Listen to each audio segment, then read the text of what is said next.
தூக்குத்தொரண அடாவடி, தூக்குத்தொரண அளப்பற, தூக்குத்தொரண தடாலடி, தூக்குத்தொரண கட்டுக்கடங்காத கிராமத்து காட்டு அடி.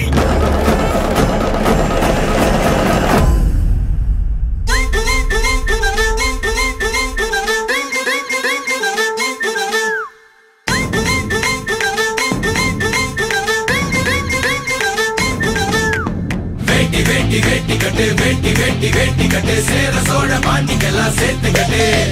வேட்டி வேட்டி வேட்டி கட்டு வேட்டி வேட்டி வேட்டி கட்டு சேர சோழ பாண்டிக்கெல்லாம் சேர்த்து கட்டு.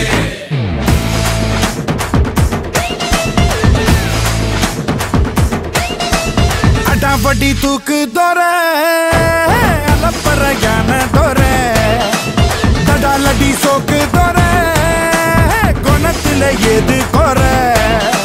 சண்டைக்கு பந்திக்கு முந்துவோம், சாவிக்கு மட்டும்தான் அஞ்சுவோம், மண்டிக்கு ஒன்னுன்னா கொள்ளுவோம், அன்பையும் திட்டித்தான் சொல்லுவோம். எழுந்து வந்தா பறையடி, எகரி வந்தா அடிதடி அடிதடி அடிதடி அடிதடி. விஸ்வாசம், தல அஜித், சிறுத்தை சிவா இவங்க 2 பேர்த்தோட காம்போவில் இது வந்து 4வது படம். படம் எப்படி இருக்குது அப்படின்னு பார்த்தீங்கன்னா, நமக்கு எப்போவுமே தெரியும் சிவா படம்னாலே ஒரு கமர்ஷியல் என்டர்டெய்னர் ஃபிலிமாக தான் இருக்கும்ட்டு. இந்த படமும் அதே மாதிரி தான், கிராமத்து சைடில் அப்படியே ஒரு என்ன சொல்ல, ஒரு ஃபேமிலிக்குன்னே வந்துட்டு பேக் பண்ண ஒரு பேக்கேஜ் தான் வந்துட்டு விஸ்வாசம்னு சொல்லலாம். படத்தில் வந்துட்டு ஸ்பெஷல் அப்படின்னு வந்து பார்த்திங்கனாலே வந்துட்டு அது அஜித் சார் தான். படம் ஃபுல்லாக வந்துட்டு எல்லா இடத்துலையுமே வந்து அஜித் ஸ்கோர் பண்ணுறாருன்னு சொல்லலாம்.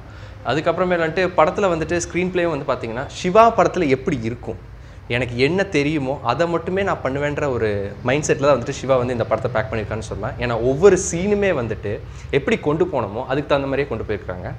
நமக்கு படத்தை பார்க்கும்போது நமக்கு வந்து நிறைய இடத்துல வந்து தோணும், இது வீரம் வேதாளத்தோட ஒரு மிக்சிங் அப்படின்ற மாதிரி ஒரு ஃபீல் வரும். படமும் அதே மாதிரி தான் இருக்குது. ஏன்னா கதை வந்து பார்த்திங்கன்னா கிட்டத்தட்ட அது 2யுமே மிக்ஸ் பண்ண ஒரு ஸ்டோரி தான் வந்துட்டு இது. ஸோ ஸ்டோரி பக்கம் நம்ம வரும்போது வந்து பார்த்திங்கன்னா படத்தில் வந்துட்டு அஜித் வந்துட்டு தடாலடி ஒரு அலப்பறை பண்ணுற ஒரு தூக்குதுறையாக வந்து வராரு. மதுரை சைடு வந்துட்டு அவருக்கு ஒரு பெரிய ஒரு ரெஸ்பெக்ட் இருக்குது மக்கள்கிட்ட. அதே நேரத்தில் வந்துட்டு அவர் தப்பு பண்ணுறவங்கள தட்டி கேட்குற ஒரு ஆளாக தான் வந்துட்டு இருக்கிறாரு. அப்படிப்பட்ட ஒருத்தர் வந்துட்டு நயன்தாரா மாதிரி ஒரு பொண்ணை வந்துட்டு லவ் பண்ணி அவங்கள கல்யாணம் பண்ணிக்கிறாங்க. அதுக்கப்புறம் இது வந்துட்டு மறுபடியும் ஒரு அவங்களுக்குள்ள ஒரு சின்ன ஒரு சண்டை மாதிரி வந்து பிரிஞ்சு போகிறாங்க. இந்த பிரிஞ்சு போனவங்க வந்துட்டு மறுபடியும் மும்பையில் வந்துட்டு சரி நம்ம வந்துட்டு பிரிஞ்சிட்டோம் அப்படின்றக்காக இல்லாமல் நம்ம மறுபடியும் சேரணும், நம்ம குழந்தைக்காக சேரணும் அப்படின்னு சொல்லி சேர்றதுக்கு வந்து அஜித் வந்துட்டு காம்ப்ரமைஸ் பண்ணி அங்கே போகிறாரு.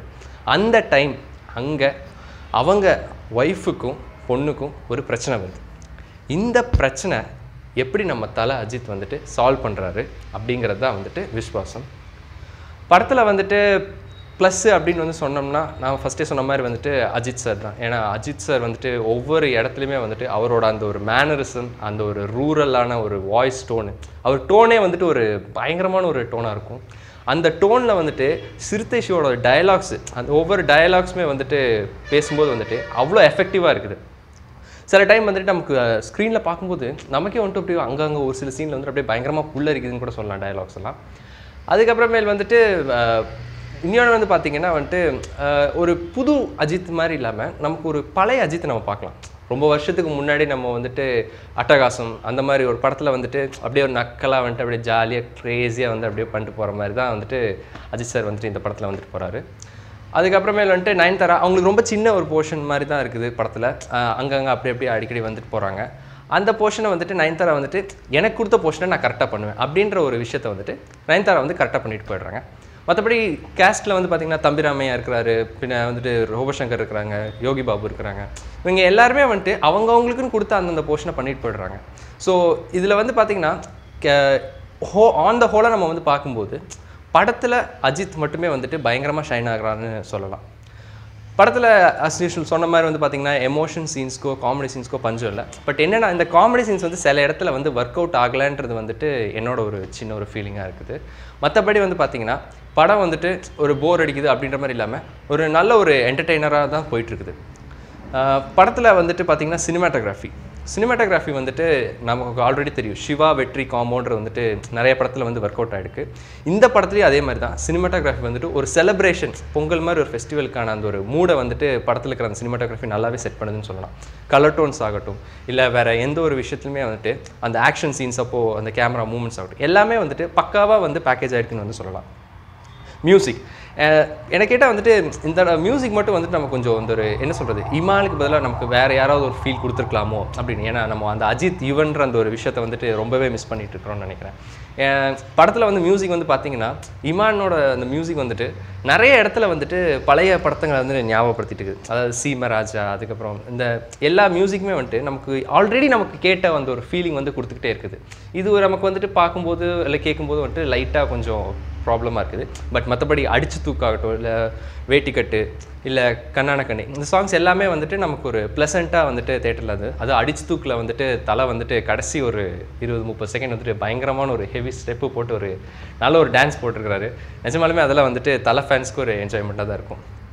படத்தில் குறைன்னு வந்து பார்த்திங்கன்னா சொல்கிறதுக்கு ஒன்றே ஒன்று தான், கமர்ஷியல் ஃபிலிம்னாலே வந்து நம்ம லாஜிக்குன்றதெல்லாம் பெருசாக எதிர்பார்க்க முடியாது. என்ன இதில் வந்துட்டு செகண்ட் ஹாஃப் வந்துட்டு கொஞ்சம் இன்னும் டியூரேஷன் வந்து கம்மி பண்ணியிருக்கலான்றது வந்துட்டு என்னோட ஒரு ஃபீலிங்காக இருக்குது. ஏன்னா சில இடத்துல வந்துட்டு படம் வந்து கொஞ்சம் ரொம்பவே ட்ராக் ஆகிடுச்சோ அப்படின்ற ஒரு இடம் இருக்குது. பட் அந்த இடத்தையெல்லாம் வந்துட்டு அஜித் சார் வந்து கரெக்டாக மேட்ச் பண்ணி கொண்டு போயிடுறாரு. அந்தந்த இடத்துல வந்து எங்கெல்லாம் தூக்கி விடணுமோ அந்த இடத்துலலாம் கரெக்டாக வந்துட்டு அஜித் சார் தூக்கி விட்றாருன்னே வந்து சொல்லலாம். So Viswasam on the whole அப்படி எப்படி இருக்குது அப்படின்னு கேட்டிங்கன்னா, பொங்கலுக்கு தலை ஃபேன்ஸ்க்கான ஒரு பக்கா படையல்னே சொல்லலாம். ஏன்னா தலை ஃபேன்ஸ் கண்டிப்பாக இந்த படத்தை வந்து நல்லாவே என்ஜாய் பண்ணுவாங்க. ஃபேமிலி ஆடியன்ஸும் சரி, அவங்களும் கண்டிப்பாக வந்து இந்த படத்தை தேட்டரில் போய் பார்க்கலாம். ஏன்னா ஒரு ஃபேமிலி ஆடியன்ஸ்க்கான எல்லா அம்சமுமே வந்துட்டு படத்தில் இருக்குன்னு. ஸோ ஆன் த ஹோல் வந்துட்டு இந்த பொங்கல் உங்களுக்கு தலை பொங்கலாக இருக்கும். ஸோ இந்த வீடியோ உங்களுக்கு பிடிச்சிருந்துச்சுன்னா லைக் பண்ணுங்கள், ஷேர் பண்ணுங்கள், டிஃப்ரெண்ட் பேனர் சேனலுக்கு சப்ஸ்கிரைப் பண்ணுங்கள். தூக்குத்தொருண அடாவடி, தூக்குத்தொருண அளப்பற, தூக்குத்தொருண தடாலடி, தூக்குத்தொருண கட்டுக்கடங்காத கிராமத்து காட்டு